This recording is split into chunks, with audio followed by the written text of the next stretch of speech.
decide cuánto vives? Miren, muchas veces yo he estado en velorios o en entierros y he escuchado a gente decir, ya personas, sean creyentes o no creyentes, he escuchado decir que Dios se lo llevó porque necesitaba una flor en su jardín. Dios permitió que esto sucediera o Dios o ya era su tiempo de partir, ya era el tiempo que el Señor se lo llevara. Y lo he escuchado en incontables ocasiones. Y sabe que esto genera, no cierto, sino que genera un rechazo profundo hacia Dios. Porque si yo estoy sufriendo la pérdida de un ser querido, ya sea de un hijo, de un esposo, de un familiar, de un amigo, si yo estoy sufriendo la pérdida de un ser querido, no es agradable, no va a ser agradable para mí escuchar que Dios se lo llevó, porque era el tiempo que Dios había estipulado para que él se fuera o ella se fuera. Y voy a crear en mi corazón un rechazo hacia Dios, porque Él es el culpable de esto, Él se lo llevó, ¿me entienden? Entonces, hay cosas que la gente no sabe y simplemente dispara como con verborrea y la gente suenan tan espirituales que a veces las personas de verdad creen en eso y lo creen como cierto y lo forjan en su corazón, ¿ya? Y toda su vida está en torno a eso, a esa mentira disfrazada de verdad espiritual que alguien alguna vez les comentó. Miren, Dios quiere que todos mueran de buena manera y en edad avanzada. Con eso te lo digo todo. El propósito de Dios nunca ha sido que tú mueras joven, mucho menos que mueras enfermo. Y lo vamos a ver en la palabra, ya no es algo que yo quiera inventar, que yo quiera así como, oh, no. Es algo que lo dice la palabra. O sea, todos los hombres que han muerto en la Biblia, a excepción de Jesús, hombres de Dios, han muerto de buena manera. Miren, vamos a ir, por favor, a Génesis capítulo 25, versículo 8. Vamos a partir por Génesis. Recuerden que Génesis está antes del pacto, ¿ya? Antes de la ley, ¿ya? Así que vamos a ir a Génesis capítulo 25, versículo 8. Génesis capítulo 25, versículo 8.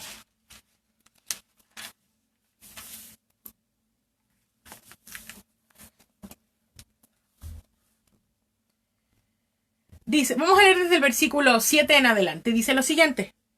Y estos fueron los días que vivió Abraham, 175 años. Y exhaló el espíritu y murió Abraham en buena vejez, anciano y lleno de días, y fue unido a su pueblo. Miren, aquí dice que 175 años vivió muchísimo. Y exhaló el espíritu y murió. Miren, no vino alguien a buscarlo.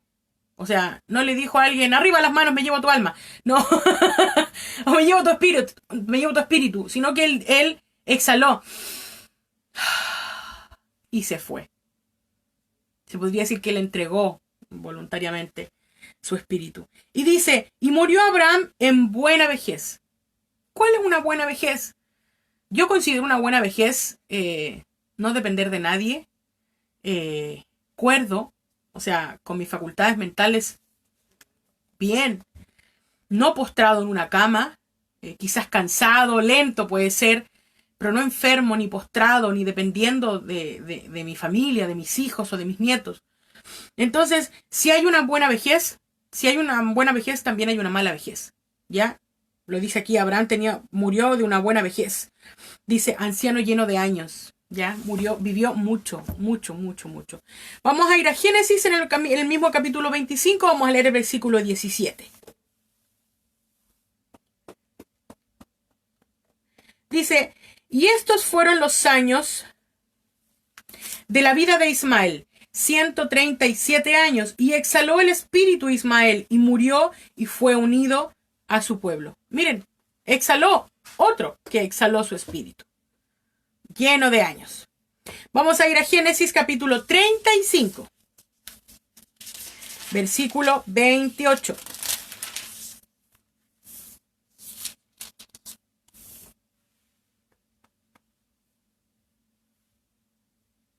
Dice, y fueron los días de Isaac 180 años, y exhaló Isaac el espíritu y murió, y fue recogido a su pueblo viejo y lleno de días, y lo sepultaron Esaú y Jacob, sus hijos. Miren, entonces vemos que estos hombres, Abraham, Ismael, Isaac, murieron de buena manera. Ya, murieron de buena manera, lleno de años, en buena vejez, ya, y no enfermos ni postrados. Entonces, Dios quiere que si nosotros vamos a morir, sea una buena muerte. Entregando tu espíritu en un aliento, en un suspiro. No sé, yo estos días, hace algunas semanas atrás, por la cuarentena, en mi casa, mi mamá y mi esposo Eugenio, se pusieron a ver series bíblicas y empezaron con Moisés. Y me gustaba mucho la forma en que murieron Aarón, Moisés, Miriam, bueno, lo que sale en la serie, claro está. Cómo murió la mamá de Moisés, el papá de Moisés. Se despedían y morían en el sueño. Cuando Dios le dijo a Aarón que ya era tiempo de irse, él subió caminando al monte, no lo llevaron en brazos, él subió caminando al monte y en el monte desapareció.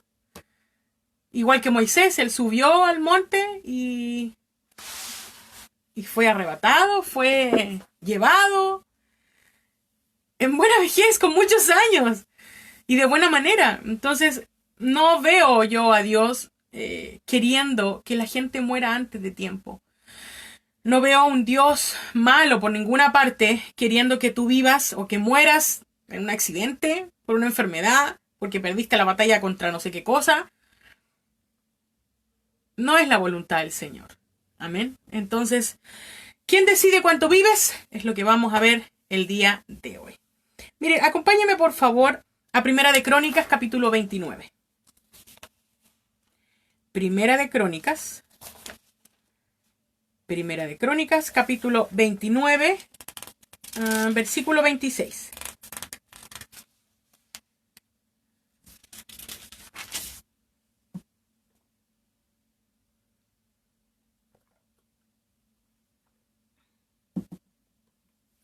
Primera de Crónicas, capítulo 29,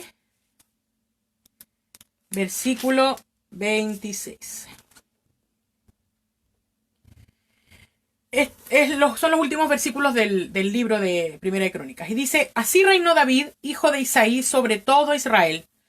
El tiempo que reinó sobre Israel fue 40 años. 7 años reinó en Hebrón y 33 reinó en Jerusalén.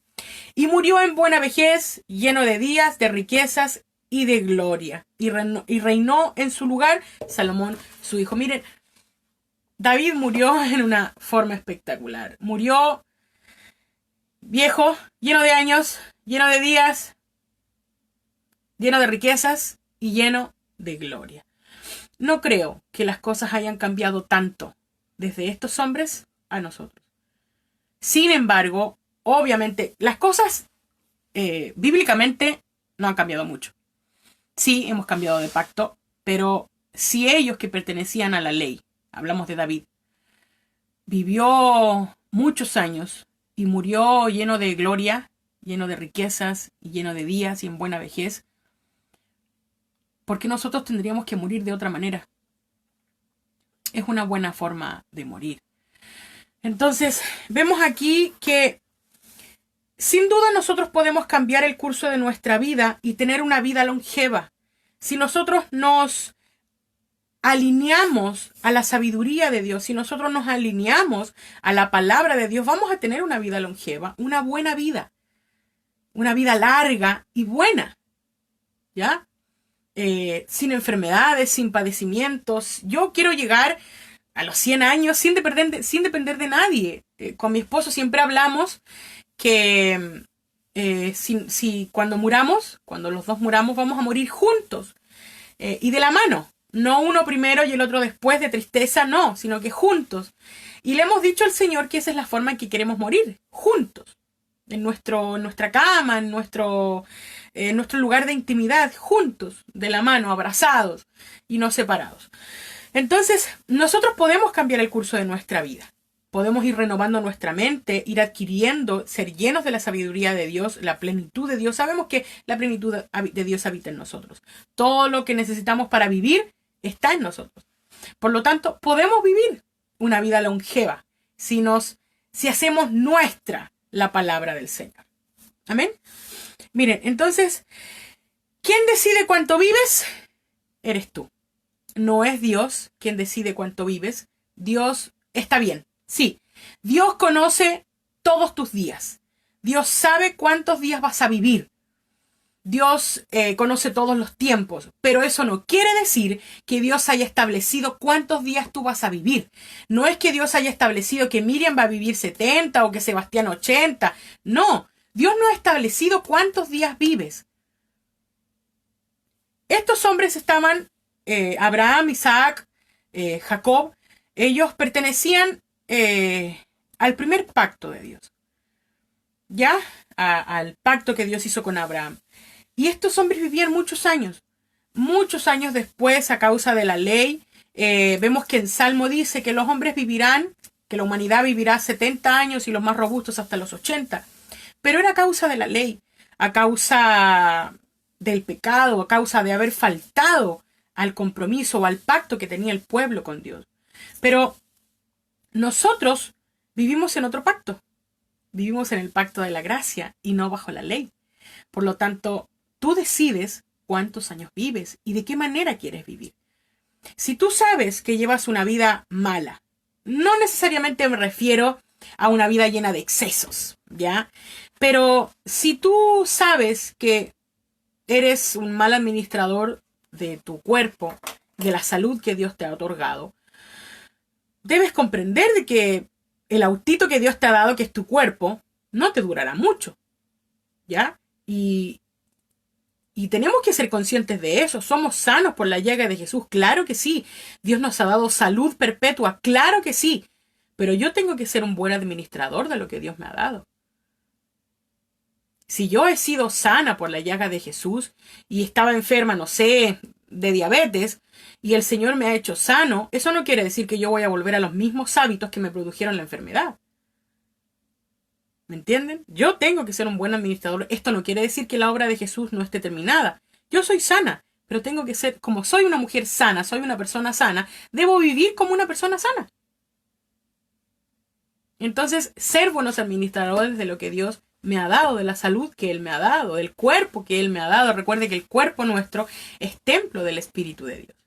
Ya, no es un basurero donde usted eche todo lo que encuentre, sino que es templo del Espíritu de Dios. Entonces, miren, muchas personas dicen, pero ¿cómo se le ocurre a usted decir que es usted el que decide cuánto vive y no Dios? Es así, eres tú quien decide cuánto vives, no Dios. Entonces, las decisiones que nosotros tomamos a diario pueden acortar o alargar nuestra vida. Las decisiones que tomamos a diario pueden acortar o alargar tu vida, ¿ya? Entonces, las decisiones que tomamos también pueden cambiar nuestra vejez o no. Pueden provocar que vivamos muchos años o no. Entonces, muchos saben y son conscientes de cómo caminan, de cómo viven. De que a lo mejor viven una mala alimentación, viven lleno de rencores, odiando a la gente, lleno de problemas, son personas malas o no sé, un sinfín de formas en que la gente vive. Las personas saben que viven así y saben también que llegará un determinado tiempo donde esa manera de vivir les pasará la cuenta, ¿ya? Y eso puede acortar sus días O quizás no los va a cortar, pero los días que les quedan les va a dar una muy mala calidad de vida. Entonces, quien decide cuánto vives y quien decide cómo vive, eres tú. Ya no es Dios. Ya eres tú. Tú eres quien decide cuánto y cómo viven. Miren, una de las cosas fundamentales para que nuestra vida sea larga, longeva, sana, saludable, buena, llena de años, llena de vida, de salud, es el perdón. Hay muchas personas que sus días son acortados, que su salud es deteriorada, que su salud mental y física y emocional es totalmente deteriorada a causa de la falta de perdón. La falta de perdón es una deuda, ¿ya? Y debemos estar conscientes de ello. Si nosotros hemos recibido el amor de Dios, debemos darnos la tarea de entregar el amor de Dios, el perdón de Dios y el amor de Dios de la misma manera en que tú y yo lo recibimos. ¿Cómo lo recibimos? Por gracia, sin haberlo merecido. Y de la misma forma nosotros debemos entregar ese amor, debemos entregar ese perdón. ¿Por qué? Porque al final el único beneficiado eres tú. No se beneficia absolutamente nadie más. Quizás tú vives consumido en el rencor, en el odio, en los recuerdos, en el pasado, cuando la otra persona vive en una fiesta constante y tú sigues rumiando el mismo problema. Entonces, ¿eso qué hará? Eso cortará tus días. Eso echará a perder tu salud. Hay muchas enfermedades que son provocadas por la falta de perdón. ¿Ya? Y una de las más comunes por los problemas emocionales es la ansiedad, la depresión, los ataques de pánico, las enfermedades al estómago. Son muy comunes en personas que tienen deudas. No estoy hablando de deudas monetarias, sino que deudas de perdón, que necesitan perdonar a alguien. Y que como necesitan perdonar, han guardado tanto rencor en su corazón que eso ha empezado a carcomer su corazón. Ha empezado a deteriorar el estado de su vida, de su salud. Y por eso es muy importante que aprendamos, que decidamos perdonar a las personas para poder liberar esta carga. Amén. Quiero que me acompañen por favor a Mateo, capítulo 18. Vamos por favor a Mateo, capítulo 18.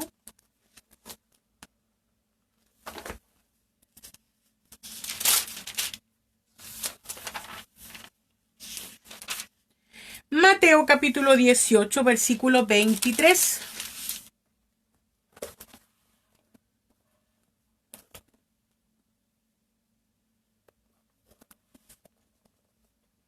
Vamos a leer desde el 23 en adelante. Dice lo siguiente. Por lo cual el reino de los cielos es semejante a un rey que quiso hacer cuentas con sus siervos. Y comenzando a hacer cuentas, le fue presentado uno que le debía 10,000 talentos. A este, como no pudo pagar, ordenó su señor venderle y su mujer e hijos, y a su mujer e hijos, y todo lo que tenía para que se le pagase la deuda. Entonces aquel siervo, postrado, le suplicó diciendo: Señor, ten paciencia conmigo y yo te lo pagaré todo. El señor de aquel siervo, movido a misericordia, le soltó y le perdonó la deuda. Pero saliendo aquel siervo halló a uno de sus consiervos que le debía 100 denarios y haciendo de él le ahogaba diciendo: Págame lo que me debes. Entonces su consiervo, postrándose a sus pies, le rogaba diciendo: Ten paciencia conmigo y yo te lo pagaré todo. Mas él no quiso, sino fue y le echó en la cárcel hasta que pagase su deuda.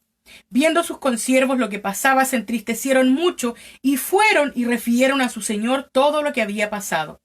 Entonces, llamándole su señor, le dijo: Siervo malvado, toda aquella deuda te perdoné porque me rogaste. ¿No debías tú también tener misericordia de tu consiervo como yo tuve misericordia de ti?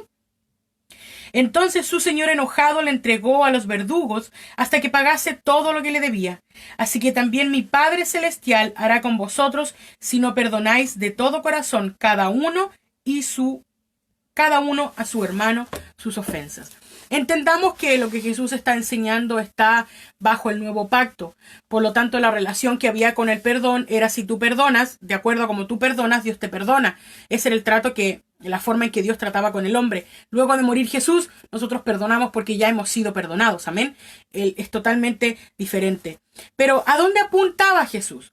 Apuntaba que, pucha, el siervo le dijo, perdóname, y el amo, no estamos hablando de Dios, sino que es una parábola, el señor de estos le dijo, ya, está bien, yo te perdono, te doy más tiempo para pagarme.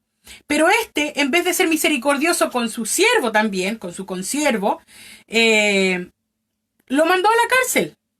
Entonces, al saber el señor, el rey, lo que estaba sucediendo, le dijo, oye, pero yo te perdoné a ti la deuda, ¿no debías tú perdonar también, tener misericordia con el otro después de haber recibido misericordia?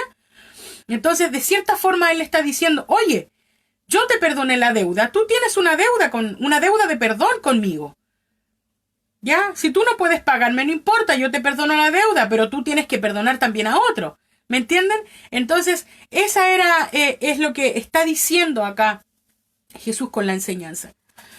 Si fuiste perdonado, perdona, es lo que está diciendo este hombre. Entendiendo obviamente que el contexto de esta parábola es en el antiguo pacto. Fuimos perdonados una vez y para siempre. Por ello debemos perdonar de la misma forma en que nosotros fuimos perdonados. ¿Ya? No tengamos deudas con la gente. No debamos el perdón. Si alguien viene y te pide perdón, perdona. Si esa persona no te pide perdón, igual perdona. Porque el más beneficiado en este caso eres tú. Tú eres el que comienza a vivir de una manera más libre, más descansada, más longeva. Puedes vivir de mejor manera a causa del perdón, ¿ya? A muchas personas que dicen, no, si yo perdoné, pero tú le nombras a la persona y se engrifan totalmente. Entonces, eso no es perdón. No has perdonado, porque si hubieras perdonado, no querrías el mal para la otra persona, ¿entiendes? Entonces, ¿cómo saber si realmente has liberado perdón? ¿Cómo saber si realmente tú has perdonado a la otra persona? Que si alguien te nombra a ese ser, podríamos decir, sea hombre o mujer, no vas a tener una reacción de estar a la defensiva pensando que te están haciendo daño porque han nombrado a la otra persona. Entonces, debemos ser conscientes, debemos ser maduros y decir, ¿sabes qué? Yo no he perdonado a esta persona. Y insisto en lo mismo, hemos enseñado varias ocasiones en esto. El perdón no es algo que se sienta. El perdón no se siente. El perdón es una decisión. Tú decides perdonar sí o no. No es que, ay, que sí, que siento perdonar, es que quiero que Dios me mande una señal para ver si lo voy a perdonar. No es así. No es así. Es una decisión. Tú decides perdonar. Jesús decidió ir a morir a la cruz. Jesús decidió morir para que tú fueses perdonado. Él decidió morir cuando estaba en el huerto. La última noche, Él le dijo, Señor, si es posible que pase de mí esta copa. Le está diciendo, papito, por favor, si es posible que yo no haga esto, que no sufra este dolor. Y le dijo, pero ¿sabes, papá? No importa. Yo decido hacer esto. Que no se haga como yo quiero, sino como tú lo quieres.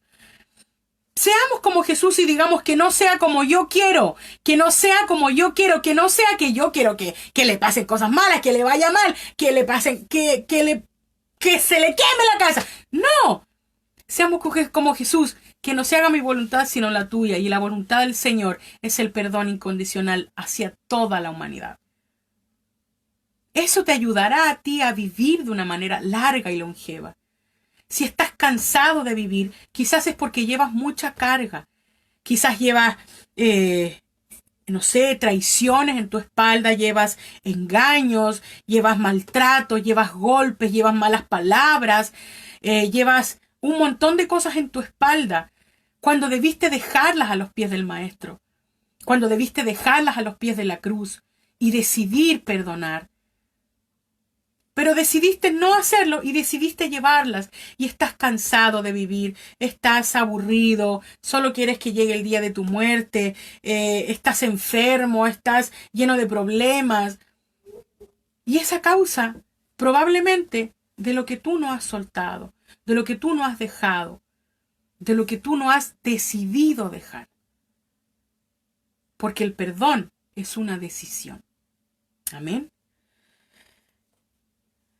Entonces, la falta de perdón te puede mantener cautivo por el resto de tu vida. Y te va a mantener cautivo por el resto de tu vida. Recuerde que el deudor se hace esclavo de su acreedor. Y si nosotros tenemos deudas de perdón, nos hacemos esclavos de a quien necesitamos perdonar, de alguien a quien nos hizo tanto daño. A veces ni siquiera nos hizo tanto daño, nos hizo un daño pequeñito.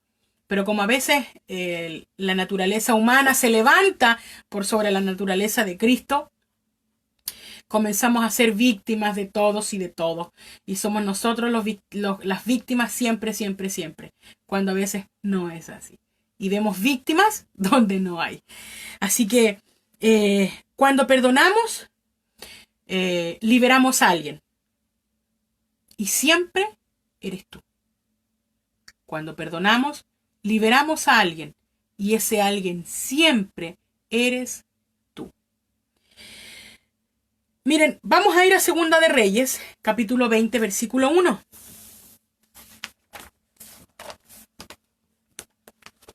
Segunda de Reyes.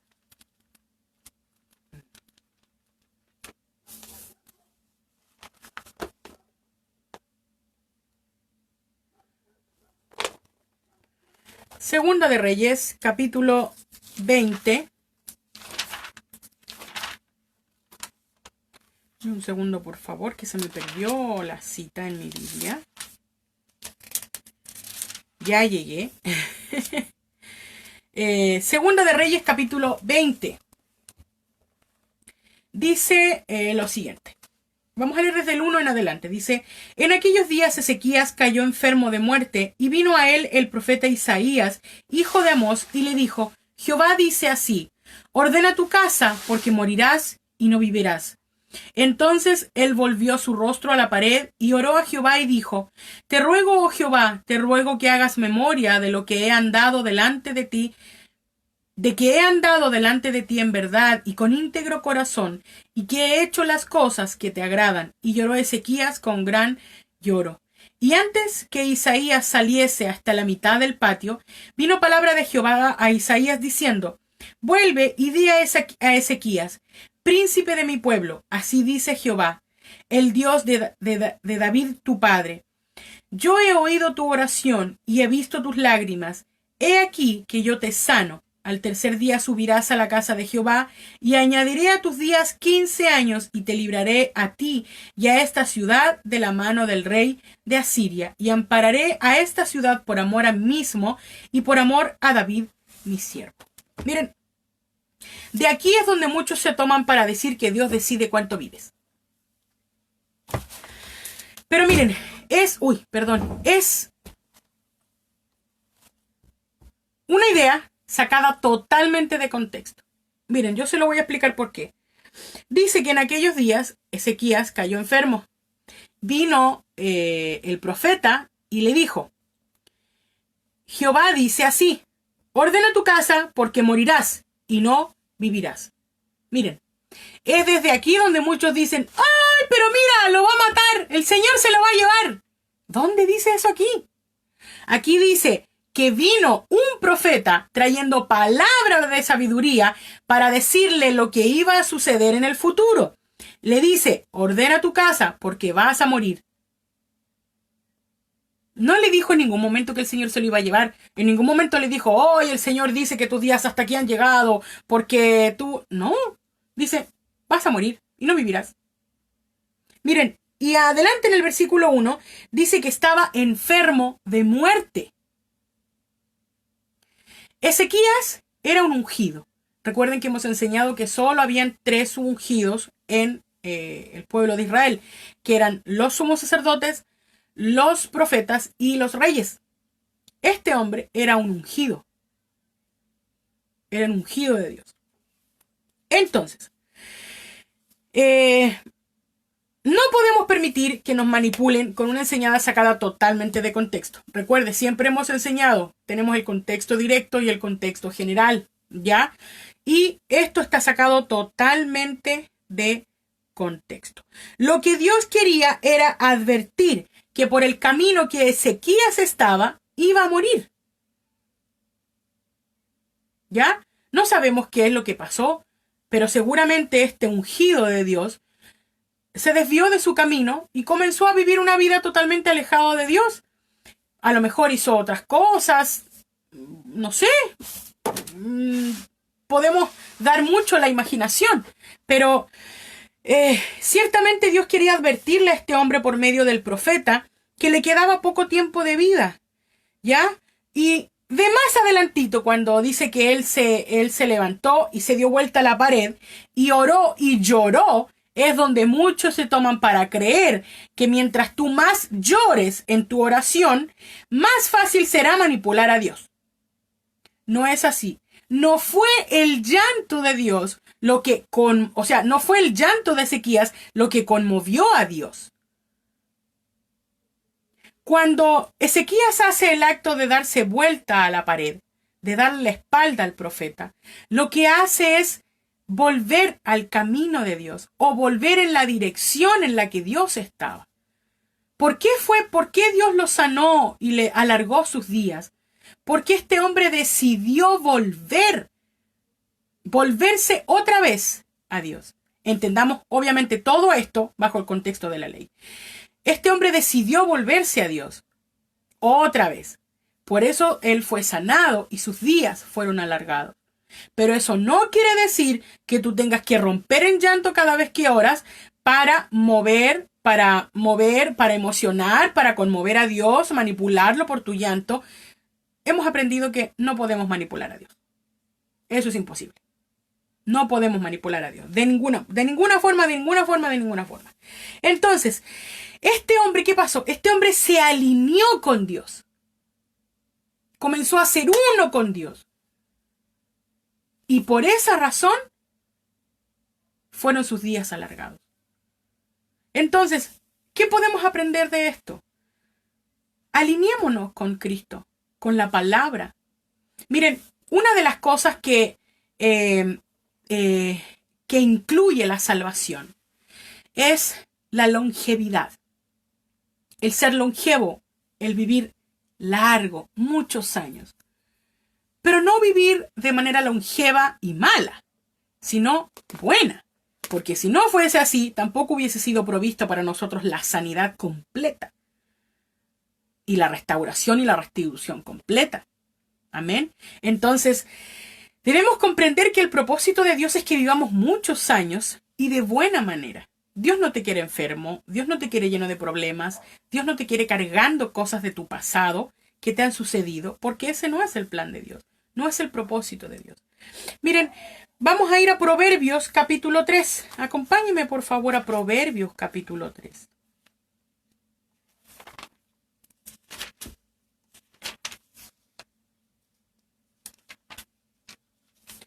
Proverbios capítulo 3, vamos a leer el versículo 1 y el versículo 13. Dice, Hijo mío, no te olvides de mi ley, y tu corazón guarde mis mandamientos, porque largura de días y años de vida y paz te aumentarán. Podríamos decirlo, Hijo mío, no te olvides de mi palabra. Y tu corazón guarde mis mandamientos, porque largura de días y años de vida y paz te aumentarán. Reposa en el Señor, instrúyete en la palabra de Dios para que tus años sean alargados y para que aún mucha paz te sea aumentada en tu vida. Vamos a leer el versículo 13, dice lo siguiente. Bienaventurado el hombre que halla la sabiduría y que obtiene la inteligencia, porque la ganancia es mejor que la ganancia de la plata. Porque su ganancia es mejor que la ganancia de la plata y sus frutos más que el oro fino. Entonces, miren, si tú adquieres la sabiduría de Dios, vivirás largamente. Sin duda, Dios no negará su sabiduría a quien la pida. Así que te animo a que te instruyas en la palabra del Señor para que la plenitud de Dios está dentro de ti.